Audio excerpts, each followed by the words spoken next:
Well, what's up, guys? Ben here, bringing another video today. It's actually super early. It's like 7 a.m. I've never recorded a video this early on my channel, but I'm off to the Memorial for a bit, and I'm going to do coffee and cod today for the first day of matches. I want to talk about another interesting week of qualifiers we have coming up. We're getting, again, to the business end of the season where, for the bottom 8 teams, these are big weeks where they can start to either build a lead between the teams behind them qualifying for champs, or in the case of some teams, maybe slip away and start to be 10, 20, 30 points behind the pack and really need to have a good couple last weeks online and a good event placing in order to make champs. So let's dive into matches for this week and I'll give you my predictions. All right, so this is one of those weeks where we only have 3 matches on Sunday, so big W there because last week we had 4 and 4. Although actually the weekend matches were actually not that bad. We had a lot of game 5s. Maybe not the same case this week, so let's dive in. All right, first up we have the New York Subliners versus Seattle Surge. Fans have it 80-20 New York, and I kind of feel like that's pretty fair. I thought New York played particularly good last week against FaZe. They just couldn't close out game 5 and really game 4 as well. And I thought Seattle looked solid last week. But I do think that New York poses some interesting challenges to Seattle. And that map one is super important in this series. If New York take it, it's a 3-0. If Seattle take it, they've got a chance. And if they take it to game 5, if you're Seattle, you have a look in.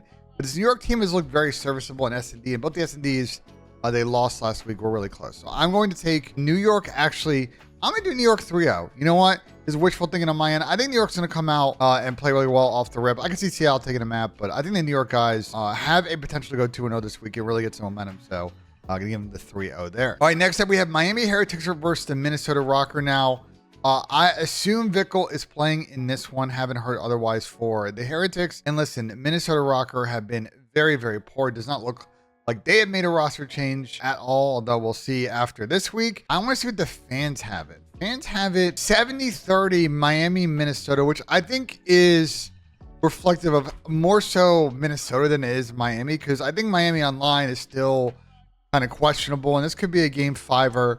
Looking at right now, over 4.5 is plus 150 on Bet365, so definitely some opportunity there if you want to make that play.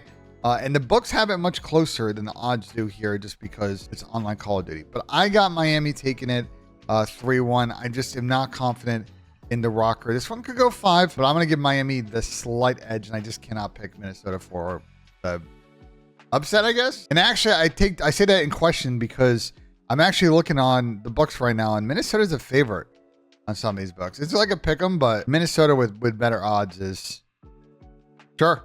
Okay. One match that definitely a team is a favorite, FaZe versus Carolina. And I assume the fans, yeah, 98.2% in this one. Carolina has not been FaZe at all this season. They've only played a couple of times. And the first one was online. And you know, that was a good performance out of Clay in the middle, but FaZe kind of comfortably took that game 5. I just don't see the paths here for Carolina on like a Vista or Rio. I just don't see the respawn angles for Carolina because they could steal a search eventually off this FaZe team, but I just don't see how they're going to win like a control or hardpoint against these guys. So unfortunately I got FaZe 3-0 for Carolina. They might maybe steal like a map 2 in this one, but I'm feeling a 3-0. All right, so that's day 1. Let's hop on over to day 2. Seattle versus Boston. The Boston Breach, who basically are eliminated or might actually be eliminated from champs contention at this point. Seattle should be the favored team. The difficulty for Boston is that Seattle are a serviceable search team, and Boston cannot win respawns, but are solid at S&D now with Mike, potentially, maybe. I don't know. I'm going to say Seattle 3-0. I just think Boston is just in the misery mode, and maybe they take a map, maybe they don't, but I just don't see how this one gets extended to 5. Vegas versus New York. Now, this is an interesting one to me, because Vegas looked really good last week against Optic, but was that a fluke? Was that online ping server cheese? Was that Optic with no warm-up on Sunday? Like, all the teams that never warm up on Sunday, like, just not really playing their best COD? Like, I don't know what to think about that series. And there's an opportunity for Vegas, if they win this match, to suddenly really like establish momentum and people be like, okay, well, these guys are now beating Optic and New York back-to-back, like they are the real deal up there with Seattle in that 5th, 6th spot. So the fans have it 90-10.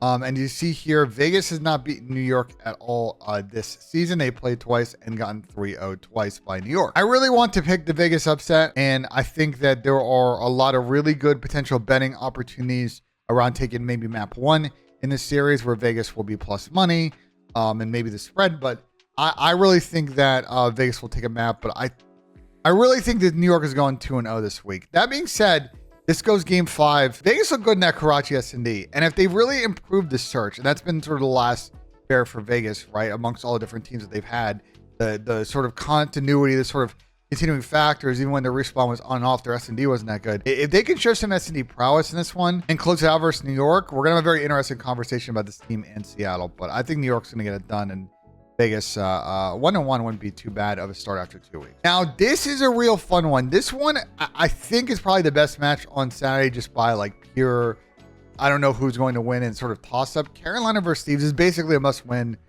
for both teams, especially Carolina after last week. And the fans have it basically like 65-35 Thieves, which I think is probably fair. I think Thieves is definitely favored, and the books have them favored in this one. But Carolina is never going to be an easy out for the Thieves team.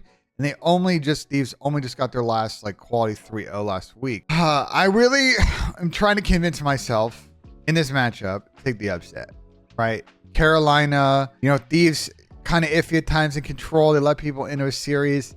I'm going to give Carolina 2 maps. I think it's going to be back and forth game 5. I don't think it's going to be one of those like Thieves goes up 2-0 and like kind of slightly tosses and clutches up game 5. I think it's going to be back and forth. But I think I got Thieves taken in game 5 because they are a little bit icier, and it's going to be an absolute heartbreaker for this Carolina team if they lose a series in that way. Next up, LAG versus the Miami Heretics. And this one is one where Miami, again, assuming that they continue the form that they were on with Vickle before he took the break, they should beat LAG, who have won like 5 matches online. But as we all know, even though it's like 70-30, anything can happen. The only thing I will say is that these teams have played twice this season, and Miami has 3-0'd them.